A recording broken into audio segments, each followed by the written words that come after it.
All India Memon जमात federation की वार्षिक आम सभा एजीएम का आयोजन मुंबई शहर के हज हाउस में 25 सितंबर 2022 को रखा गया।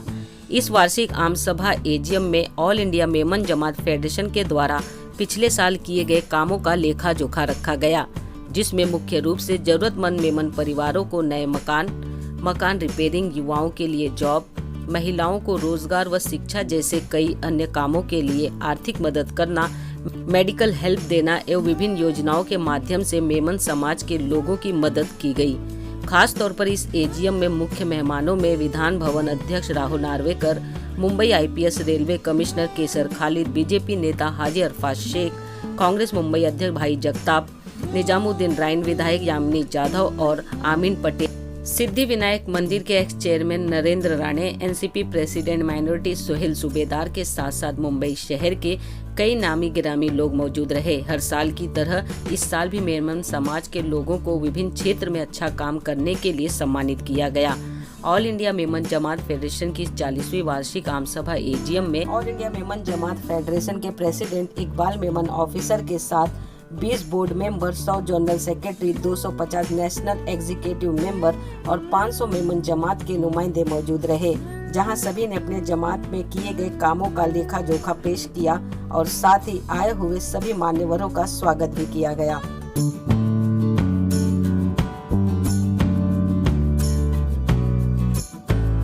इस्लाम का बुनियादी मकसद खिदमत खल्क है। अल्लाह की मखलूक की ज़्यादा से ज़्यादा खिदमत करना ये मज़हब इस्लाम का सबसे बुनियादी उसूल है। अल्लाह के नबी सल्लल्लाहु अलैहि वसल्लम ने इरशाद फरमाया, खैरुन नास मन यनफउन नास, तुममें बेहतर वो शख्स है जो लोगों को नफा पहुंचाए। ऑल इंडिया मेमन जमात फेडरेशन ये केवल एक नाम मात्र फेडरेशन नहीं है। आजकल हम देखते हैं 4 एसोसिएशन को एक करके फेडरेशन किया जाता है नाम के लिए, लेकिन ये फेडरेशन जो है वो सही मायने में समाज में एक अच्छा उदाहरण दे रहा है। मैं सिर्फ हिंदुस्तान की बात नहीं कर रहा हूं, मैं पूरे विश्व की बात कर रहा हूं। विश्व की एक बिजनेस कम्युनिटी है और मेरे सामने तकरीबन 500 कैप्टन बैठे हुए, उनका मुखिया यहां बैठा हुआ, ये बिल्कुल सही है, पर 500 कैप्टन बैठे हुए जो अपने आप में अपने तबके के लीडर हैं, लीडरान हैं, यहां बहनें बैठी हुई हैं। तो मैं इस एजीएम के द्वारा आप सबको बहुत बहुत मुबारकबाद पेश करता हूं। ऑल इंडिया मेमन जमात फेडरेशन, इकबाल भाई जब पहली बार मुझसे मिले थे ना, तो मैंने उनको एक कमेंट दिया था, उनकी पर्सनालिटी को देख के भगवान ने उनको ऑफिसर सर्विस दिया है।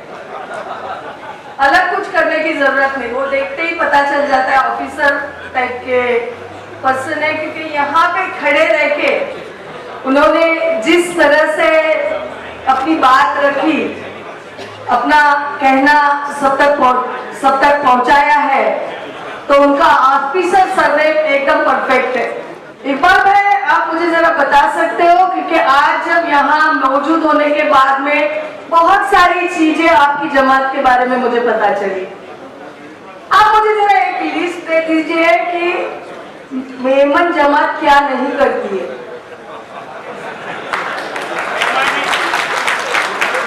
ये मुलाकात है, एक तरीके से मैं बताऊंगा जलसा ही है। इकबाल भाई, आपको तहे दिल से मैं शुक्रगुजार रहूंगा, क्योंकि इस तरीके से कौम को पूरे देश भर से एक साथ एक पायदान पर लाना, ये अपने आप में बहुत ही मुश्किल और एक बहुत ही चैलेंजिंग काम है।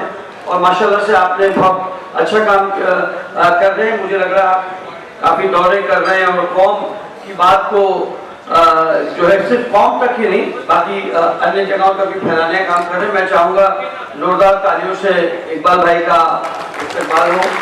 इकबाल भाई का मैं शुक्रिया अदा करता हूँ। खास करके अभी मैं देख रहा था कि एनुअल रिपोर्ट के अंदर इस फेडरेशन को जमात की तरफ से किस तरह से सोशल कॉज के लिए काम किया जाता है। मेडिकल हेल्प हो, उसके अंदर एजुकेशन हेल्प हो, खास करके कोविड में जो फेडरेशन ने काम किया है उसको सही मायने में मुंबई में नहीं बल्कि महाराष्ट्र और भारत वर्ष में हिंदुस्तान में याद रखने जैसा काम किया है। मैं यूथ विंग के बारे में प्रेजेंट करना चाहूँगा। यूथ विंग ड्रास्टिकली एक्सपैंड हो गई है अल्हम्दुलिल्लाह।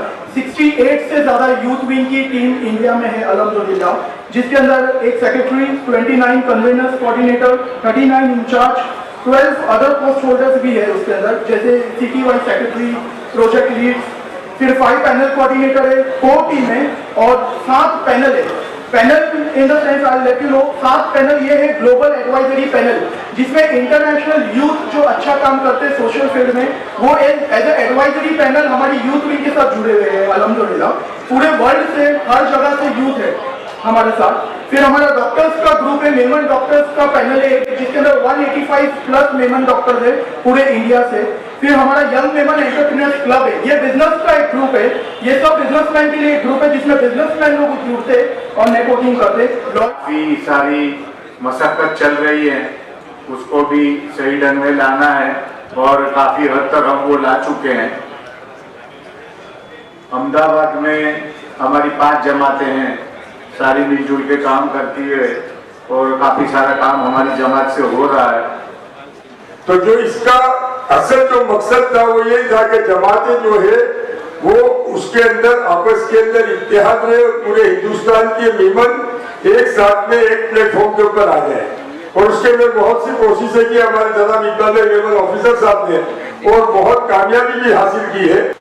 दुआ किसी को दिलाती है तख्तो-ताज, दुआ किसी को दिलाती है तख्तो-ताज, मगर किसी के आ भी हुकूमत छीन लेती है।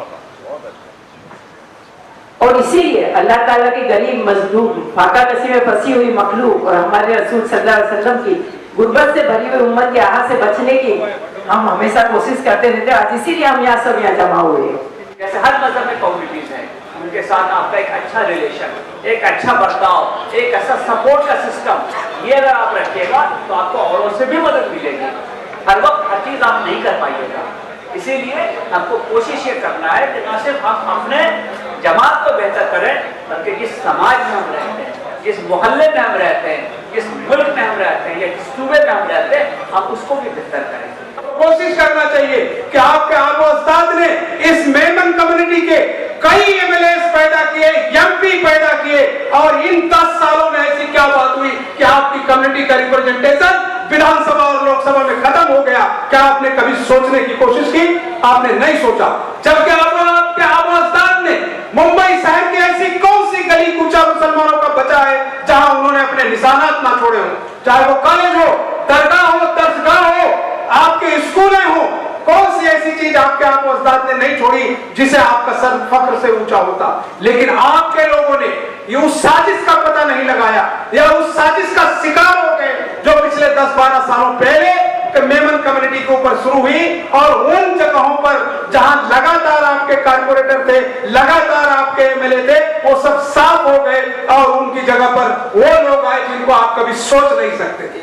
जैसे आमतौर पर liver transplant, kidney transplant, heart transplant या लंग ट्रांसप्लांट होते हैं, उसी तरह से हैंड ट्रांसप्लांट ये भी एक नया कंसेप्ट है कि जिस किसी के अनफॉर्चुनेटली हाथ कट गए हो या जो जिनको रिकंस्ट्रक्ट या रिपेयर नहीं किया गया हो और जो लोग एक एम्पुटेशन के साथ अपनी जिंदगी कॉम्प्रोमाइज तरीके से जी रहे हैं, उन लोगों को कोई अपने हाथ भी डोनेट कर सकता है। तो ये हैंड ट्रांसप्लांट जो है, ये सर्जरी हमने बम्बई और वेस्टर्न इंडिया में पहली बार 2020 साल में की थी और मोनिका मोरे जो कि ट्रेन एक्सीडेंट की विक्टिम थी जिसके दोनों हाथ कट गए थे, उनको हमने एक डोनर से के हाथ ट्रांसप्लांट किए। तो आप देख सकते हैं कि आज मोनिका पूरी तरह से इंडिपेंडेंट है, जो हमारे हॉस्पिटल में कोऑर्डिनेटर की तरह काम कर रही है।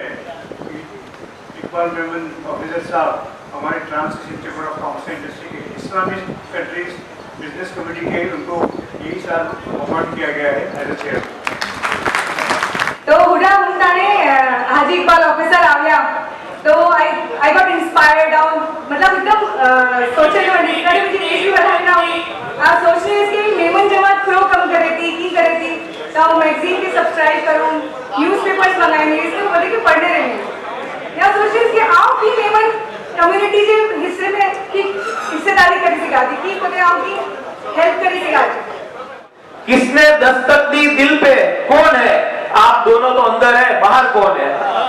किसी के हाथ में हीरा, किसी के कान में हीरा, हमें हीरे से क्या मतलब, हमारा यार है हीरा। हिंदुस्तान से आए हुए सभी डेलीगेट, हमारे इकबाल भाई ऑफिसर मेमन जो कि प्रेसिडेंट है और अभी अभी उनको मेमन रत्न से नवाजा गया है, और आप लोगों ने भी इतना प्यार, इतनी मोहब्बत, इतनी इज्जत दी, उसके लिए भी मैं दिल की गहराई से आपका शुक्रिया अदा करता हूं। इकबाल साहब कौम की फिक्र कर रहे, कौम के लिए बातें कर रहे, कौम के लिए काम कर रहे। मैं इतना ही कहूंगा कि जब कभी भी केंद्र सरकार में, राज्य सरकार में कोई भी जरूरत पड़े, सीएम हमारा है, डीसीएम हमारा है, राज्य में हमारी सारी यंत्रणा है, जब कभी भी मेमन बिरादरी के लिए, कौम के लिए, एक बार ऑफिसर के लिए हाजी अराफत शेख की जरूरत महसूस करेंगे, आप बेझिझक आवाज दीजिए। ये हाजी अराफत शेख आपके लिए पूरी ताकत के साथ, पूरी खादिक समाज के साथ आपके साथ खड़ा रहेगा। अदा करते हुए और सबसे ज्यादा मुबारकबाद हमारे बेटे इकबाल ऑफिसर साहब को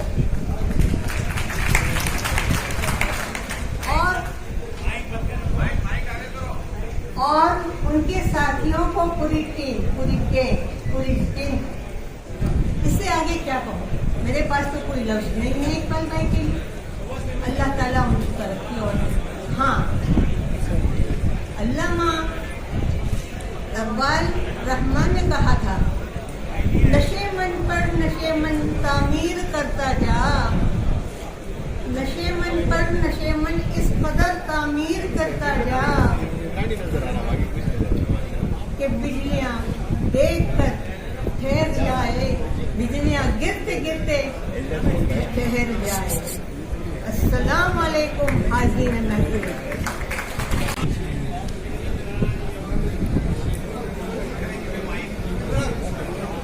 साहिब हैसियत से दरिया दिली की उम्मीद होती है, उसी के हाथों में कौम की मुस्तकबिल और तकदीर होती है।